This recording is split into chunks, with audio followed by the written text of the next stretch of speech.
first of all, I had a physics degree, and then quite soon after that, I made the decision to pursue something in rocket science. When I wrote this abstract to the International Astronautical Federation, I had no idea that it would be accepted. Quite to my surprise, they have accepted it, and suit emissions is quite a big problem in our world today. All right, so what is the thing that you've come up with? Explain it to us. It's a rocket system that incorporates different energies, which I call fundamental energies, which essentially is magnetism using electromagnets and other things like ion propulsion. What happens is most rockets that are launched into the atmosphere have three stages. We're talking about solid stage, a liquid stage, and then another ion propulsion stage. The solid stage would usually emit what is known as soot. And when you look at soot, you will realize from a truck, if you notice a truck drive by, there's black smoke that comes out of it. The rocket has essentially the same thing that's coming out of the back. My rocket has 0% soot emissions. All right. Is it completed? Are you still working on it? Where are you at what stage of this project? I'm working only on the design. I do not have the funding to build such a rocket. It's quite expensive. But I have completely figured out the system.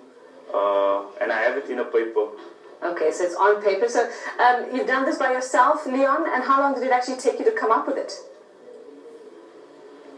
I did it by myself. I thought about the idea around I can spend a lot of time on my research, and I did it all by myself, yes.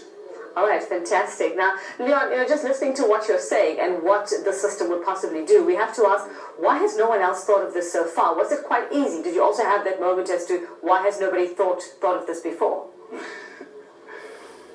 Well, you know how it is with certain discoveries or certain things you think of. There's always somebody thinking about it at the same time. For example, like with the Wright brothers and the aeroplanes.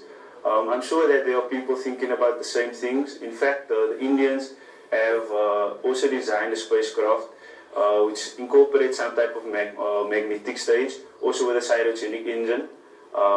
Mine is a bit different, and the first stage of the rocket is not part of the rocket. Usually a rocket would have certain stages inside of it.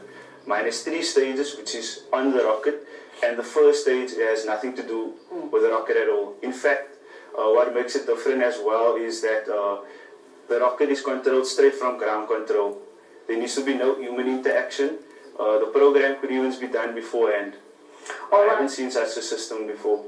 Okay, well, it sounds intriguing. I would know nothing about it, but you're headed to the 66th International Astronautical Congress. That's a mouthful on its own. What actually happens there, and what will happen for you from there? So what happens is, for those who do not know, the International Astronautical Congress is organized by the IAF. This is the International Astronautical Federation. So they are somewhat of an NGO that formed after the Cold War to keep traction between certain countries. And they have this Congress every year where all of the different countries meet up. So you will have your Japanese space agencies, etc. And you will come there, the different researchers, and you will propose ideas about how we can go ahead with the space race. So I would go there, I would present my abstract. There will be different people, for example, CEOs of the European Space Agency and so forth, who will be listening to these abstracts that we will be giving them and listening to the ideas. And possibly implementation exists because they have different fund programs, for example, Horizon 22, and there are many of these. It's quite a big congress. It sounds like it. All right, well, keep in touch. Let us know how it goes. We will be following your trail. Thank you very much, rocket propulsion enthusiast Leon Africa. Time for us to shoot off for a break.